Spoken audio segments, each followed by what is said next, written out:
Hello everyone and welcome to the Pathshala by Supreet Thamija. आज का video बहुत ही ज़्यादा इंटरेस्टिंग होने वाला है। उसका रीज़न आप जानते हैं। आज आपके सारे दिए गए क्वेश्चंस का सोल्यूशन मैं आप लोगों को इस वीडियो में बताने वाली हूँ। तो ये जो सारे डाउट्स हैं ये आप लोगों के NTA UGC नेट को लेकर उसकी प्रिपरेशन, स्ट्रैटेजी एट्सेट्रा इसके ऊपर बेस्ड है। जैसा कि मैंने आप लोगों को कल टेलीग्राम पे इन्फॉर्म किया था कि अगर आपके पास कोई भी क्वेश्चंस हैं तो आप लोग मुझे अपने पर्सनल मैसेज के थ्रू या फिर ग्रुप्स पे अपने जो चैनल हैं टेलीग्राम पे उस पर सेंड कर सकते हैं। और उसके बाद मुझे कुछ स्टूडेंट्स ने अपनी क्वेरीज़ भेजी हैं। आई एम श्योर ये क्वेरीज सिर्फ कुछ स्टूडेंट्स की नहीं बल्कि बहुत सारे लोगों के आंसर्स को कवर करेंगी। So we will begin by taking the first question. वो कुमुद का है। कुमुद, आपका क्वेश्चन था मैम हम थिंकर्स की आइडियोलॉजी डिफाइन करने में बहुत प्रॉब्लम होती है, सब कुछ मिक्स हो जाता है and this is one of the most asked questions undoubtedly. तो जहाँ तक आइडियोलॉजी ऑफ थिंकर्स डिस्कस करने की बात है, मैं आप लोगों को बहुत क्लियरली एक बात बता दूँ, जितने भी हमारे थिंकर्स हैं उसमें से सबसे पहले आप एक सेट बनाइए जो थिंकर्स आपको लगता है कि बहुत ज़्यादा इम्पॉर्टेंट हैं, या जैसे आपने मुझसे भी पूछा है तो मैंने आपको बताया है कि इम्पॉर्टेंट है नहीं है, उस बेसिस पे आप पहले तो थिंकर्स का सेट आइडेंटिफाई कर लीजिए। अब दूसरी बात आती है, एक होता है किसी चीज़ को इम्पॉर्टेंट लगना और दूसरा होता है उस चीज़ पे आपकी कमांड कितनी ज़्यादा स्ट्रॉन्ग है। तो जहाँ तक आपकी कमांड स्ट्रॉन्ग होने की बात आती है, आप सेकेंड पॉइंट जो पिक कर सकते हैं अपने थिंकर्स की आइडियोलॉजी क्लियरली समझने के लिए, वो ये है कि आप किस तरीके से अपना सेक्शन डिवाइड कर रहे हैं उनमें से जो थिंकर्स आपको पढ़ने में बहुत ज़्यादा डिफ़िकल्ट लगते हैं। सपोज़ मुझे मार्क्स पढ़ना बहुत ज़्यादा मुश्किल लगता है तो मेरा कोशिश पहले ये होना चाहिए कि मैं मार्क्स का चैप्टर जितनी जल्दी से जल्दी हो सके कंप्लीट करूँ। अब ये तो हो गया सिलेक्शन ऑफ थिंकर्स। अब आता है कि अंदर से इसकी रीडिंग कैसे कंटिन्यू करनी है। तो सबसे बड़ा इम्पॉर्टेंट पॉइंट इसमें ये है कि जब भी आप थिंकर्स पढ़ें उसमें सबसे बड़ी जो चुनौती आप लोगों के लिए है वो ये है कि आपको एटलीस्ट उसके सारे बुक्स, उसका प्लेस ऑफ बर्थ और ईयर और उसके साथ साथ उसकी एक आइडियोलॉजी की इम्पोर्टेंस ज़रूर पता होनी चाहिए। और ये कोई बहुत ज़्यादा बड़ी बात नहीं है। अगर आपने जैसे मान लो 4 थिंकर्स पहले राउंड में अपने लिए कट आउट करे हैं, जैसे आपने कर लिया जवाहरलाल नेहरू, गांधी, अंबेडकर, तो आप इनके पहले डेट ऑफ बर्थ और प्लेस ऑफ बर्थ याद कर लेंगे। उसके बाद आप year wise chronologically important books याद कर लेंगे या न्यूज़पेपर्स या जर्नल्स। तो आपका मैक्सिमम पार्ट थिंकर्स का ख़त्म हो गया। अब आते हैं आइडियोलॉजी पे। अगर आप इससे भी ईजीएस्ट मेथड को ढूंढ रहे हैं तो मैं आपको सजेस्ट करूँगी एक A4 साइज़ का शीट लेकर उसको इस तरीके से रखें और जब भी उस पे नोट्स बनाने का काम करें तो हमेशा टेबल या चार्ट फॉर्मेट को यूज़ करें। टेबल या चार्ट फॉर्मेट यूज़ करने से ये होता है आप एक साइड अपने थिंकर के ऊपर क्या डिस्कशन करोगे आप वो लिख सकते हो और उसके बाद उससे रिलेटेड बहुत छोटे छोटे पॉइंट्स इकट्ठे करके लिखें, ताकि ये नोट्स ऐसे हों कि अगर कोई अनजान व्यक्ति भी उसे पढ़ने जा रहा है तो उसको कुछ समझ आए उसमें से, उसको ये ना लगे कि एक बहुत टफ सब्जेक्ट है, इंस्टेड उसको लगे कि हाँ ये तो ऐसी चीज़ है कि मुझे भी समझ आ रही है। So basically what you need to do is आपको कुमुद आइडेंटिफाई करना पड़ेगा कि आपको थिंकर्स कौन से बहुत डिफ़िकल्ट लगते हैं, और अगर लगते हैं तो आप उनको एक चार्ट बनाएं, उस चार्ट पे थिंकर्स का नाम लिखें, डेट ऑफ बर्थ लिखें, उनके इंपॉर्टेंट वर्क्स लिखें और फिर उनकी थ्योरी को एक एक वर्ड में कंक्लूड करें, जैसे विवेकानंद, औरोबिंदो, तिलक, ठीक है, रविंद्रनाथ टैगोर, इन सब का लिस्ट बनाकर इन सब की लिस्ट के अगेंस्ट अपने नोट्स में से छांट लो कि क्या है सबसे ज़रूरी और उसको पुट आउट करें। ठीक है, आई होप आपको इससे हेल्प मिलेगी। नेक्स्ट टाइम मेरे को कमेंट सेक्शन में बता देना आप कि आपको कितना हेल्प मिलता है इस सॉल्यूशन से। नेक्स्ट क्वेश्चन रुचिका का है। मैम मेरे मेजर यूनिट्स कंप्लीट कर लिए हैं, WPT, IPT, पबैड और पॉलिटिकल इंस्टीट्यूशन, बट कुछ चीज़ें बाकी हैं, तो क्या पहले उन्हें कंप्लीट करना चाहिए या फैक्चुअल क्वेश्चंस प्रैक्टिस करने चाहिए? और पेपर 1 में भी सेम कंडीशन है, दोनों के लिए एक बार पॉसिबल हो तो बता दीजिएगा। ओके, सबसे पहले तो रुचिका आपका जो क्वेश्चन है IRCP, WPT, IPT, पबैड, जो कि मेजर कोर्स है आपका, like majority questions, approx you have completed 60% of your question chart from this syllabus. तो आप अभी बहुत अच्छे स्केल पे चल रहे हो, no doubt, but yes because अभी हमें टाइमिंग नहीं पता है पेपर का, तो हमारे पास बहुत टाइम है। अब आप क्या कर सकते हो, देखो फैक्चुअल यूनिट के लिए जो आप रूटीन फॉलो करोगे वो कभी एक बार नहीं होता, क्योंकि अगर आप आज याद करोगे तो आप 3 दिन बाद उसे फिर से भूल जाओगे। आपको जो करने की ज़रूरत है वो ये है कि फैक्चुअल अब आपके ब्लड में इंक्लूड हो जाना चाहिए, as in you have to practice factual every second third day, हर बार। तो देखिए, हम ऐसा तो है नहीं कि पूरा दिन एक ही चीज़ को पढ़ते रहते हैं बहुत आराम से और वो हो भी जाती है, ऐसा नहीं होता। हम लोग हमेशा ब्रेक लेते हैं, बोर हो जाते हैं। जब भी हमें ब्रेक लेने का मन करे तो सबसे ईजीएस्ट ऑप्शन क्या है ब्रेक लेने का, पिक आउट फैक्चुअल क्वेश्चंस, ठीक है। फैक्चुअल क्वेश्चंस को सबसे पहले पिक आउट करें और उनको प्रैक्टिस करना शुरू करें। अब जहाँ तक बात आती है पेपर 1 की, तो जैसे कि आपको बोला है कि पॉल साइंस की यूनिट्स आपको मैंने बताए हैं सेलेक्टेड, वैसे ही पहले आप पेपर 1 की उन यूनिट्स पे काम करें जो आपको बहुत ज़्यादा टफ लगती हैं, सो दैट आप एंड में जो इजी टॉपिक है वो तो आप कर लोगे ना कम टाइम में, जो टफ टॉपिक है उसको आपको पहले इंपॉर्टेंस देनी है।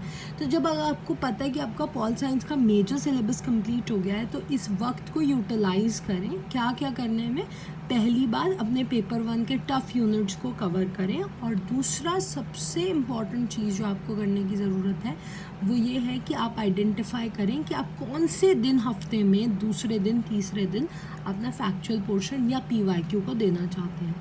दोनों तरीके से, किसी से भी बुक लिस्ट याद करें, जैसे भी करें आप उसको मैनेज कर पाएंगे बहुत easily. Just make a fix routine.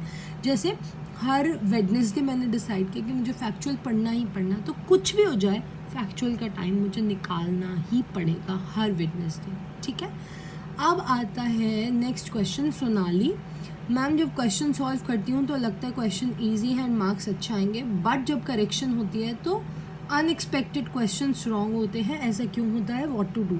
Very very important, ये बहुत ज़्यादा क्वेश्चन पूछा जाता है कि जब मैं क्वेश्चन पेपर देखूं तो मुझे लगता है कि मुझे सब आता है, बट मैं जब करने लगूं तो मुझे समझ नहीं आता कि इसमें क्या हुआ है और आंसर क्यों गलत जा रहा है। ये मेरे साथ भी बहुत प्रॉब्लम रहा है, बट इसका एक बेस्ट सॉल्यूशन ये है कि आप सबसे पहले तो ये चीज़ देखो कि आपके किस टाइप ऑफ क्वेश्चंस में आपसे एक गलती हो रही है। ऐसा नहीं होगा कि आपको हर क्वेश्चन गलत जाएगा, ऐसे हो सकता है असर्शन रीज़न में हो रही हो सिर्फ मिस्टेक, हो सकता है आपको फैक्चुअल पार्ट याद करने में मिस्टेक हो रही हो। अब मैं आपको 2-3 टाइप में ये आंसर ब्रेक करके बताती हूँ। सबसे पहले इन केस आपके फैक्चुअल क्वेश्चंस गलत जा रहे हैं, सपोज आपको देख के लगता है अरे ये तुमको आता था, बट आपको आंसर गलत मिल रहा है, तो इसका मतलब सबसे पहली मिस्टेक आपकी ये है कि आपका फैक्चुअल पोर्शन अच्छे से प्रिपेयर्ड नहीं है। आपको कितना भी लग रहा हो प्रिपरेशन अच्छी नहीं हुई है। दूसरा आपने जो पूछा था, मैं जो आपको बता रही थी, जैसे अब मेरा मान लो कोई थिंकर का क्वेश्चन गलत जा रहा है, कोई थॉट का क्वेश्चन गलत जा रहा है, या पबैट का क्वेश्चन कोई गलत जा रहा है। किसी भी क्वेश्चन के गलत होने के पीछे सिर्फ और सिर्फ एक ही वजह होती है, वो है लैक ऑफ रिविजन। क्योंकि जो आपको याद होता है वो आंसर इसलिए नहीं निकलता बिकॉज आपने जब एक बारी पढ़ के गलत किया था, आपने उस पर दोबारा अमल नहीं किया, आपने सोचा नहीं, एडिट नहीं करा, चेंजेस नहीं लाए, तो ऑफ कोर्स आपको कभी आगे याद नहीं रहेगा कि आपसे पहले क्या गलती हुई थी। अगर आपको याद रह गया कि आपने पहले क्या गलत करा, तो आप डेफिनेटली इम्प्रूव करने की कोशिश करोगे, जो शायद आपने बाद में नहीं करा। इसका मतलब आप एक चीज़ सॉल्व कर रहे हैं या पढ़ रहे हैं, उसको एटलीस्ट दूसरी बार ये तो देखिए कि मुझे पहले क्या याद नहीं हो रहा था। और ह्यूमन ब्रेन की टेंडेंसी कि उसको पहली बार जो चीज़ याद रह जाती है उसको लगता है कि वही सबसे इम्पॉर्टेंट है, चाहे वो चीज़ गलत हो या सही हो। इसका मतलब आपको अपनी उस टेंडेंसी को ब्रेकआउट करना है। आपको ये नहीं सोचना कि जो मेरे दिमाग में आ रहा है वो करेक्ट है, आपको ये सोचना है कि इसका वाकई आंसर क्या है, और उसका ओनली रीज़न है lack of practice, lack of revision. So Sonali, you have to work hard on your revision part. Sohini का नेक्स्ट क्वेश्चन है, मैम क्वेश्चन में कितने मार्क्स का टारगेट होना चाहिए बोथ पेपर में, एंड इस हिसाब से बहुत करंट अफेयर्स आते हैं, तो कौन सी पार्ट और लास्ट 6 मंथ्स या 1 ईयर कितने टाइम के करंट अफेयर्स कवर करने चाहिए। वेरी नाइस क्वेश्चन सोहिनी। टारगेट तो CJRF के हिसाब से सबको पता है कि कट ऑफ क्या जाता है और कितना स्कोर आप लोगों को इनफ चाहिए. अब एटलीस्ट पेपर 1 में यू शुड ऑप्ट कि आपका 44, 45 एटलीस्ट 40s की रेंज में तो स्कोर हो ही, चाहे अबव 45 वाला स्कोर हो, but you should always target paper 1 का स्कोर बिटवीन 40 to 45 ज़रूर होना चाहिए हर हालत में. एंड पेपर 1 है स्कोरेबल, आप उसमें कर सकते हैं ऐसा. फिर आता है पेपर 2 की बात, तो फिर से वही है, पेपर 2 का भी सेम लॉजिक अप्लाई करें. At least you can begin with like 60 अगर एक बार को मान के चले अपना टारगेट, सो 60 बनाए, 62, 64, 65. By the end of the paper your target should be कि एटलीस्ट आप 65 to 68 क्वेश्चंस पॉलिटिकल साइंस के आंसर कर पाएँ. ठीक है.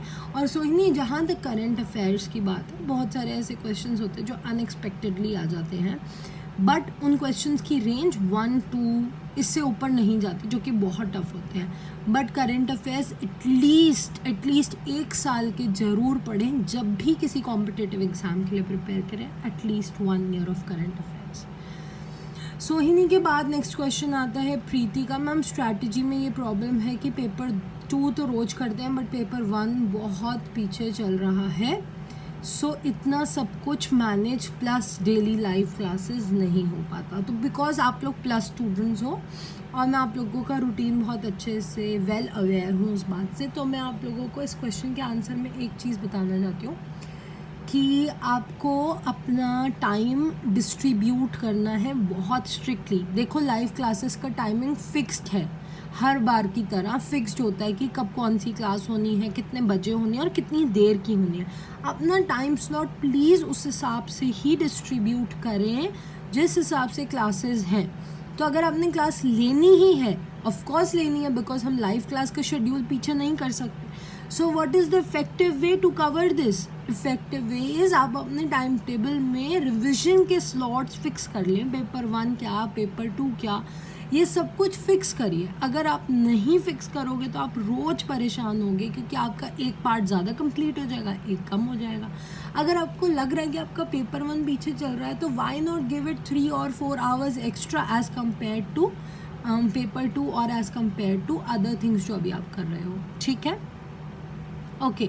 मिथुन, मैम मेरा ऑलमोस्ट सिलेबस कंप्लीट हो गया, अब क्या करूँ? सिलेबस कंप्लीट करूँ या सिर्फ रिवीजन करूँ? नहीं, अगर सिलेबस कंप्लीट है तो अब आपने सिलेबस कंप्लीट थोड़ी ना करना है. अब आपने बहुत सारे MCQ सॉल्व करना है, जितना हो सके PYQ, MCQ, जो सोर्स मिले वहाँ से क्वेश्चन पिक करें, क्वेश्चन पे क्वेश्चन सॉल्व करें. और डेफिनेटली ऐसा कभी नहीं हो सकता कि आपका सिलेबस हर एंगल से कंप्लीट हो चुका हो. डेफिनेटली कुछ ना कुछ बिट्स एंड पीसेस में आपकी चीज़ें रह रही हैं मिथुन, उसको सॉल्व करें जितना हो सके, उसको बार बार सोचें, देखें, टेस्ट करें कि आप क्या गलत कर रहे हो. ठीक है. आपको उसका आंसर मिल जाएगा, पक्का मिल जाएगा डेफिनेटली. सो MCQ पे बहुत ज़्यादा फोकस करो, PYQ पे बहुत ज़्यादा फोकस करो, you will be fine with that. Meenakshi, how to manage paper 1 and 2 का टाइमिंग.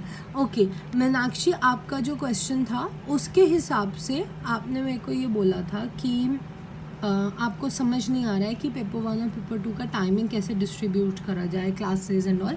ये क्वेश्चन बिल्कुल एग्जैक्टली प्रीति के क्वेश्चन की तरह ही है. अब मैं फिर से आपको एक बात बताना चाहती हूँ.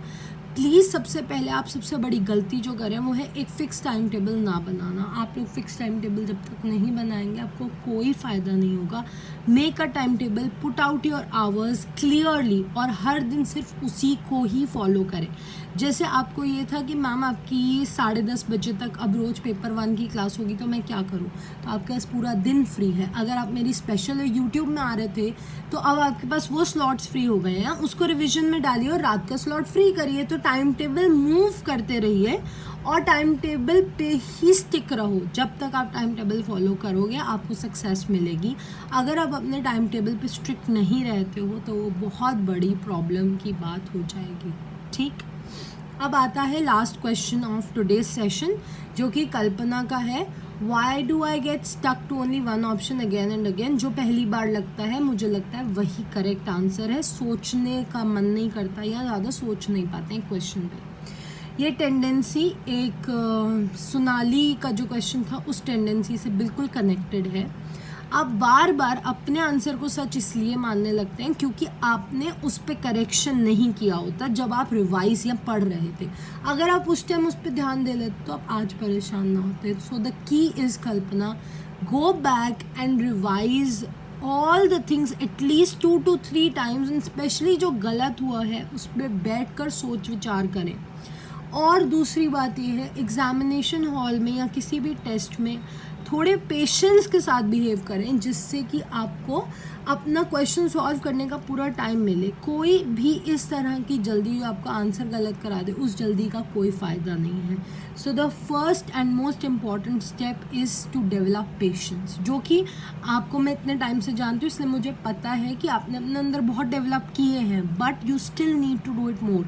आपको एक सवाल, हर सवाल एक बार में देख के सॉल्व होने वाला नहीं होता। अगर होता तो इस एग्ज़ाम के लिए हम इतनी प्रिपरेशन ना करें, तो क्योंकि जो देखता, जो एक बारी में आता मन में, सारे स्टूडेंट्स वही कर देते। बट दैट्स नॉट द की।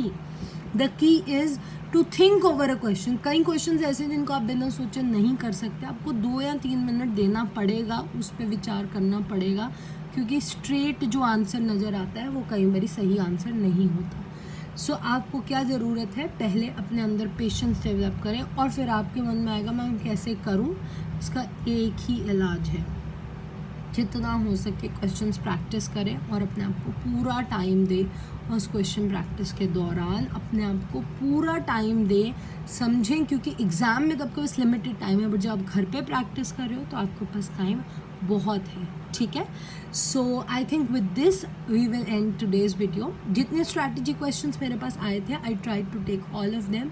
अगर आप लोगों के पास और भी क्वेश्चंस हो स्ट्रैटेजी से जुड़े हुए तो आप मुझे कमेंट सेक्शन में लीव कर सकते हैं। उसके अलावा मैंने अपना टेलीग्राम चैनल और फेसबुक चैनल आप लोगों के साथ यहाँ पे शेयर कर रखा है, आप उस पर भी पूछ सकते हैं। फर्दर अपडेट्स के लिए यूट्यूब चैनल को सब्सक्राइब कर लीजिए। इसी के साथ साथ मेरी अनअकैडमी क्लासेस पर आने के लिए सुप्रीत धमीजा कोड यूज़ करें, जिससे आपको 10% ऑफ मिलता है प्लस के सब्सक्रिप्शन के ऊपर। You can check out all my videos on Unacademy, on Unacademy's YouTube channel, on my YouTube channel, and for all conversations you can join me on my Telegram and Facebook channel.